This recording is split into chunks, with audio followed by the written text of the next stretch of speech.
Hello students, आज हमने to stories about flying का फर्स्ट जो पार्ट था हिज फर्स्ट फ्लाइट वो कर लिया था।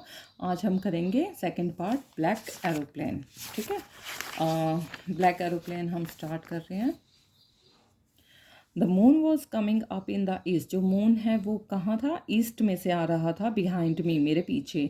And stars were shining in the clear sky above मी। और जो स्टार हैं वो कहाँ शाइन कर रहे थे? क्लियर स्काई में, जो कि मेरे ऊपर थे। There wasn't a cloud in the sky. Sky में कोई क्लाउड नहीं था। I was happy to be alone high up about the sleeping countryside. और मैं बहुत ज़्यादा खुश था इस कंट्री साइड, स्लीपिंग कंट्री, क्योंकि रात का टाइम था, ओबियसली रात को ही स्टार निकलेंगे और मून निकलेगा।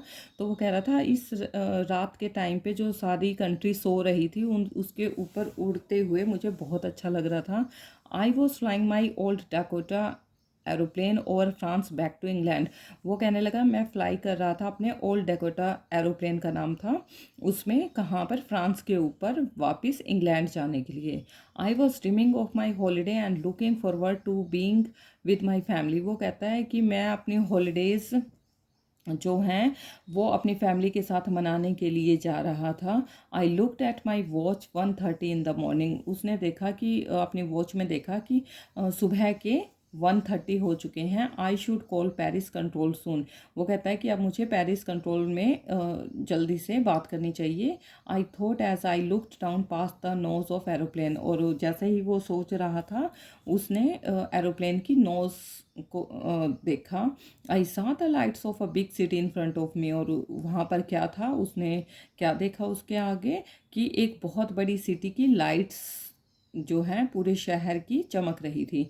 I switched on the radio. और उसने अपने रेडियो को स्विच ऑन किया और कहा Paris control Dakota DS-088 here, can you hear me? तो उसने कहा कि ये मेरा जो प्लेन डकोटा है DS-088 वो यहाँ पर है, आपके यहाँ सिटी के ऊपर।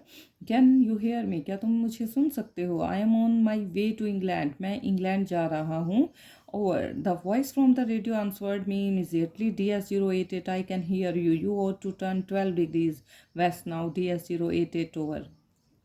तो वहाँ से आंसर मिलता है रेडियो से उसको कि मैं तुम्हें सुन सकती हूँ और तुम यहाँ से आपको 12 डिग्री पर, 12 डिग्री पर टर्न करना है इंग्लैंड जाने के लिए।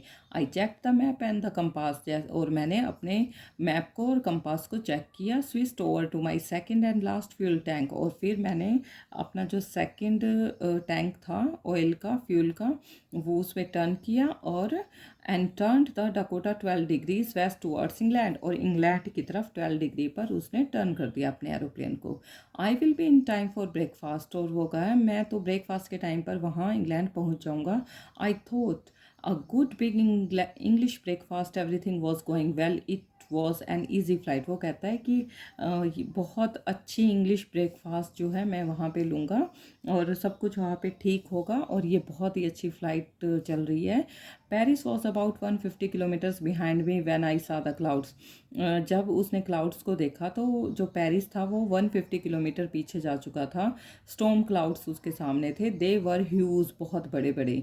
They looked like black mountain standing in front of me across the sky. वो कहते हैं इतने ब्लैक माउंटेन्स, सॉरी क्लाउड्स थे कि ऐसे लगा कि ब्लैक माउंटेन्स उसके सामने खड़ी हैं। I knew I could not fly up and over them and I did not have enough fuel to fly around them to north or south. वो कहता है कि मुझे पता है कि मैं इसमें से फ्लाई नहीं कर सकता, इनके ना ही इनके ऊपर से फ्लाई कर सकता हूँ और ना ही मैं इनको किसी तरह से इनके चारों तरफ से चक्कर काट के और नहीं जा सकता, क्योंकि मेरे पास इतना ज़्यादा फ्यूल भी नहीं है अब।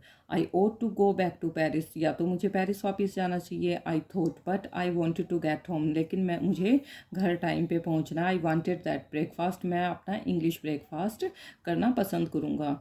आई will take the risk, I thought and flew that old Dakota straight into the storm. और उसने ये रिस्क लिया और अपने ओल्ड डकोटा को उस स्टॉर्म में से स्ट्रेट उड़ाने लगा। Inside the clouds everything was suddenly black. और क्लाउड्स के बीच में सब कुछ ब्लैक हो गया। It was impossible to see anything outside the aeroplane. और एरोप्लेन से बाहर देखना बिल्कुल इम्पॉसिबल हो गया। The old aeroplane jumped and twisted in the air. I looked at the compass और जो पुराना एरोप्लेन था ऐसे लगा कि एकदम जंप हुआ और ट्विस्ट हुआ एयर में, और उसने कंपास में देखा, आई कुडंट बिलीव, और उसको बिलीव नहीं हुआ। My eyes the compass were turning round and round, उसका जो कंपास था वो इधर उधर टर्न कर रहा था, बिल्कुल पूरा पूरा। इट वॉज डेड, क्योंकि वो ख़राब हो चुका था। इट वुड नॉट वर्क, ये वर्क नहीं कर रहा था। The other instruments were suddenly dead too. I tried the radio, और बाकी जो इंस्ट्रूमेंट थे वो भी डेड हो चुके थे, रेडियो भी डेड हो चुका था।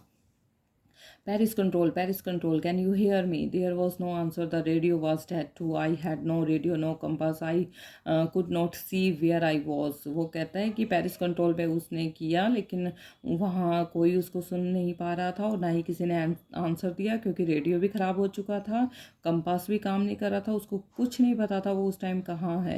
I was lost in the storm, then in the black clouds quite near me I saw another aeroplane. तो उसने देखा कि वो जैसे उस स्टॉर्म में गुम हो चुका था और हर जगह ब्लैक ब्लैक क्लाउड्स थे। तो वहाँ पर उसने एक दूसरा एरोप्लेन देखा। It had no lights on its wing, उसकी विंग्स पर कोई लाइट नहीं थी। But I could see it flying next to me through the storm, लेकिन वो उस स्टॉर्म में उसको देख सकता था फ्लाई करते हुए। आई could see the pilots face, उसने पायलट के फेस को भी देखा, टर्न टूवर्ड्स मी, जो कि उसकी तरफ मुड़ा था।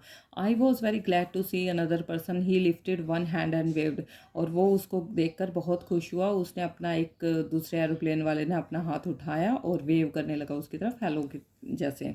Follow me he was saying, जैसे वो ऐसे कह रहा था कि आ जाओ, हम कहते हैं ना follow me he knows that I am lost, उसको पता था जैसे कि मैं गुम हो चुका हूँ। He is trying to help me, और वो मेरी हेल्प करने की कोशिश कर रहा था। He turned his aeroplane slowly to the north in the front of my Dakota so that it would be easier for me to follow him. I was very happy to go behind the strange aeroplane like an obedient child. वो कहता है कि मैंने ना उसके aeroplane के पीछे धीरे धीरे नॉर्थ की तरफ टर्न किया, ठीक है। तो वो कहता है कि ये मेरे लिए ना बहुत आसान लग रहा था उसको फॉलो करना, और मैं बहुत खुश था कि मैं किसी स्ट्रेंज एरोप्लेन के पीछे जा रहा हूँ, एक जिस तरह से ओबीडियंट चाइल्ड किसी के पीछे जाता है ऐसे। After half an hour the strange black aeroplane was still there in front of me in the clouds. वो कहता है हाफ एन आवर तक वो जो स्ट्रेंज ब्लैक एरोप्लेन था वो मेरे आगे ही क्लाउड्स में रहा। Now there was only enough fuel in the old Dakota's last tank to fly for 5 or 10 minutes more. वो कहता है अब सिर्फ इतना ही फ्यूल बचा था मेरे ओल्ड डकोटा में कि मैं 5 से 10 मिनट ही फ्लाई कर पाऊँ। I was starting to feel frightened again, फिर उसको डर लगने लगा। But then he started to go down and I followed through the storm, और वो धीरे धीरे नीचे की तरफ उतरने लगा और मैं भी उसको फॉलो कर रहा था स्टॉर्म में। Suddenly I came out of the clouds and saw two long straight lines of lights in front of me, और जैसे वो क्लाउड से बाहर आया उसने 2 स्ट्रेट्स बड़ी बड़ी लाइन देखी अपने सामने। It was a runway and airport, I was safe. वो कहता है और ये जो लाइन्स थी वो रनवे की लाइन थी एयरपोर्ट की, और कहा कि मैं अब सेफ हूँ। I turn to look for my friend in the black aeroplane, वो जैसे मुड़ा ब्लैक एरोप्लेन वाले अपने फ्रेंड को देखने के लिए। But the sky was empty, लेकिन स्काई तो बिल्कुल एम्प्टी था। देयर वॉज नथिंग देयर, वहाँ तो कोई भी नहीं था। The black aeroplane was gone, वो एरोप्लेन जा चुका था। I could not see it anywhere, मुझे वो कहीं नहीं दिखाई दे रहा था। I landed and was not sorry to walk away from the old Dakota near the control tower. वो कहा मैंने लैंड किया और मैं फटाफट वहाँ से बाहर की तरफ गया कंट्रोल टावर के पास। I went and ask to a women in the control centre where I was and who the other pilot was. तो वो कंट्रोल टावर की तरफ गया और वहाँ पे उसने उस लेडी से पूछा, कंट्रोल सेंटर वाली लेडी से, कि मैं कहाँ, उस टाइम उसको लगा पता नहीं कहाँ हूँ मैं, तो वो जो दूसरा पायलट है वो कहाँ है। आई वॉन्टेड टू से थैंक यू, वो कहता है मैं उसको थैंक यू कहना चाहता हूँ।